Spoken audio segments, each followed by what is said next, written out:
Meu irmão e minha irmã, graça e paz. Quero mandar um abraço especial para o meu amigo, o reverendo Sebastião Bezerra, e também para a sua família. Para mim é um prazer muito grande estar junto com a igreja central em Ipatinga para ministrar uma palavra de Deus e falando a respeito de nossa história. Nós estaremos falando sobre o movimento metodista nos Estados Unidos da América.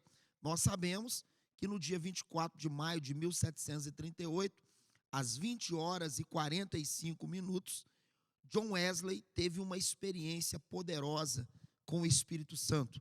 A partir daquela experiência, uma experiência sobrenatural com Deus, começou este movimento que soma hoje mais de 100 milhões de pessoas ao redor do mundo e cresce, nos últimos 10 anos, tem crescido 1.270.000 membros ao redor do mundo todos os anos.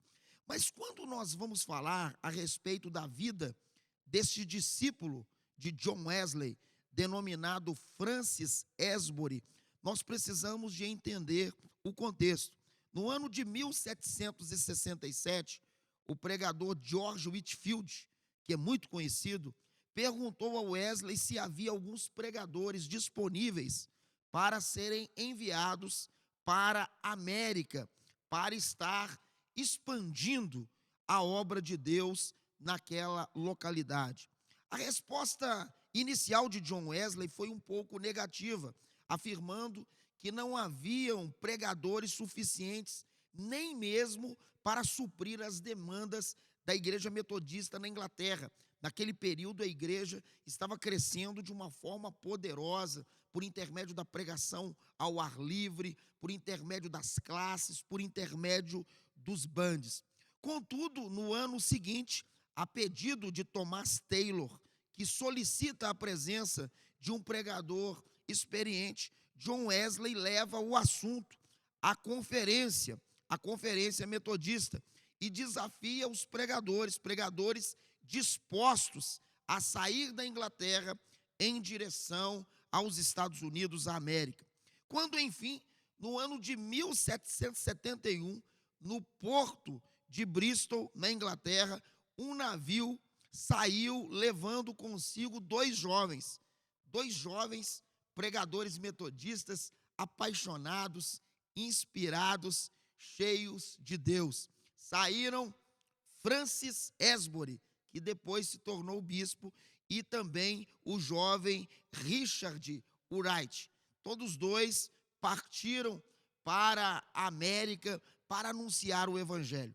Em março de 1775, com a efervescência da Revolução Americana, Wesley se vê obrigado a aconselhar os pregadores metodistas a serem pacificadores, amorosos e cuidadosos com todas as pessoas e que não se filiassem a nenhum partido político.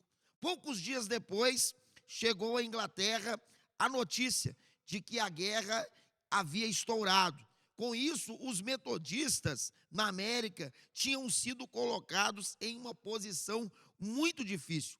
Alguns tomavam partido do movimento britânico e buscavam, de alguma forma, a pacificação, sendo considerados pelos americanos como leais à coroa inglesa e traidores desta visão da construção de um novo país. Assim, no começo da década de 1780, Francis Asbury era o único pregador nomeado por Wesley que continuava na América. Dessa forma, quando em setembro de 1783 houve a conclusão política da Guerra da Independência e a assinatura do Tratado de Paz, John Wesley designou Asbury para ser seu assistente geral, direto para a América, tendo todos os pregadores presentes, sujeitos a Francis Asbury. Contudo, uma crise muito grande administrativa em território americano, quando os clérigos se negaram a ministrar os sacramentos e exercer o poder tradicional em favor dos metodistas. É muito interessante nós compreendermos este ponto. O Wesley, ele nunca deixou de ser anglicano. Tem muitos metodistas que pensam que John Wesley deixou de ser anglicano. Ele foi anglicano a vida inteira. Então, os metodistas, eles participavam da ceia na igreja anglicana. Só que os anglicanos começaram a não ceder, não ministrar a ceia para os metodistas. Foi quando o Wesley discutiu, John Wesley discutiu o problema com Thomas Cook, que a posteriori também se tornou bispo. O Thomas Cook, que é muito conhecido, é reconhecido como o pai das missões metodistas, ele que pregou para todo mundo de fala inglesa. Thomas Cook foi ordenado como superintendente e dando a ele autoridade formal para ordenar outros leigos em território americano para a ministração dos sacramentos. Desta forma, Francis Esbury e Thomas Cook foram decisivos na expansão do movimento metodista. Cook gostava de assumir riscos e achava que John Wesley hesitava demais, vamos dizer, era um pouco desacelerado na tomada de decisões. Por outro lado, John Wesley enxergava Cook como alguém muito impulsivo e que agia, de vez em quando, de uma forma um pouco inconsequente. A discordância mais profunda entre Thomas Cook e John Wesley surgiu quando o mesmo se autodenominou bispo e fez o mesmo com Francis Esbury. Os antigos superintendentes do metodismo americano tornaram-se então bispos sem autorização e aprovação de John Wesley. É interessante, quando nós falamos a respeito do metodismo nos Estados Unidos, nós precisamos de entender que Francis Esbury, agora nós vamos trabalhar mais a vida de Francis Esbury. Francis Esbury foi um pregador itinerante incansável. Ele recebera aquele legado de John Wesley, aquela paixão inspiradora de bradar: o mundo é a minha paróquia. Segundo o autor Halford Lucock, o registro do seu trabalho, do trabalho de Francis Esbury, é como de 10 homens. Ele ultrapassou o próprio John Wesley, viajando em 45 anos, somente a cavalo e a pé, mais de 470 mil quilômetros, a maior parte por caminhos desertos.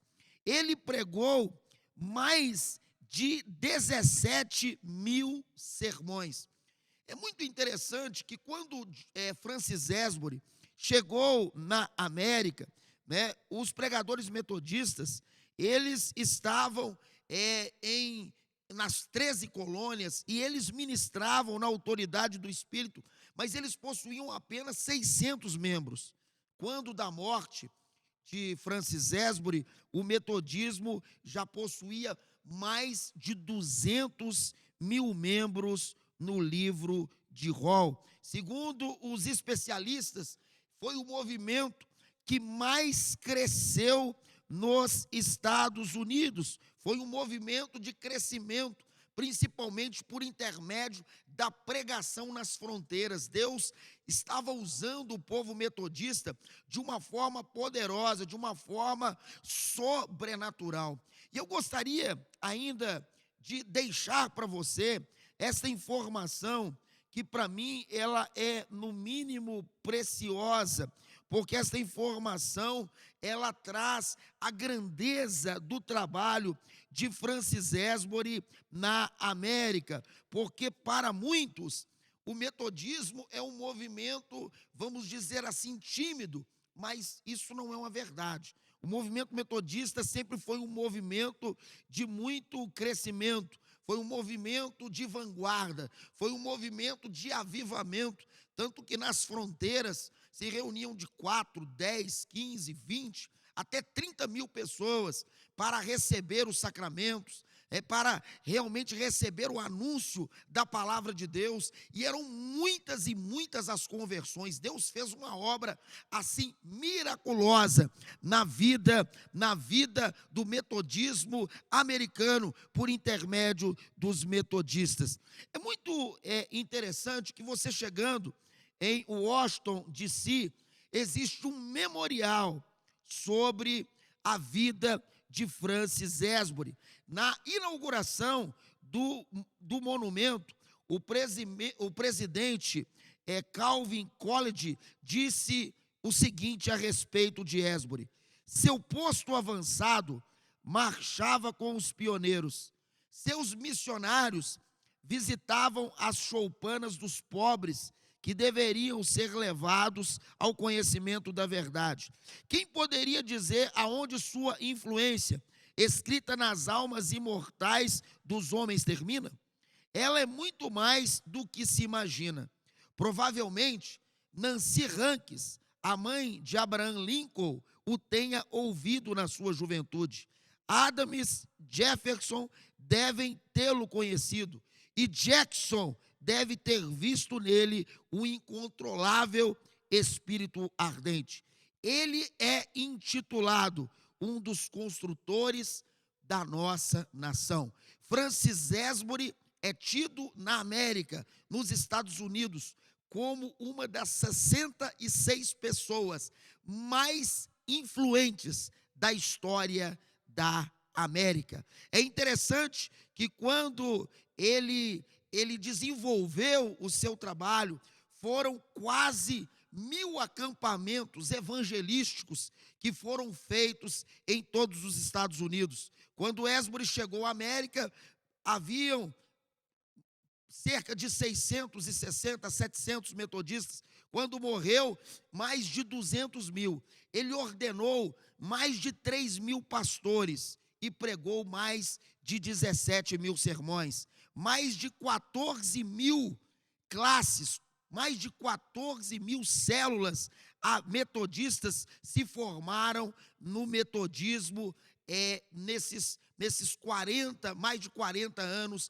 de trabalho de Francis Esbury, e o metodismo se tornou a denominação de mais rápido crescimento nos Estados Unidos e foi por muitos anos a maior denominação em solo norte-americano. Eu falei com vocês um pouco a respeito da vida do bispo Francis Esbury.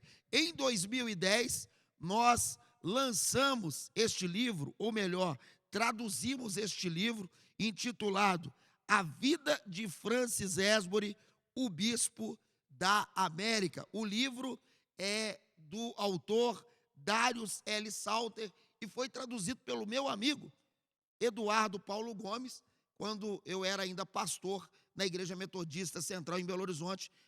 A nossa Secretaria de Missões verdadeiramente traduziu esse livro que eu tenho com muito carinho, que foi uma promessa de Deus no ministério, e nós queremos, em breve, lançarmos também a biografia do bispo Thomas Cook e de outros expoentes do metodismo. Que Deus abençoe e que você possa entender que o metodista, ele é apaixonado por almas. Nós entendemos que devemos ir por todo mundo e pregar o evangelho do reino a toda criatura. Que Deus os abençoe e que a paz esteja convosco.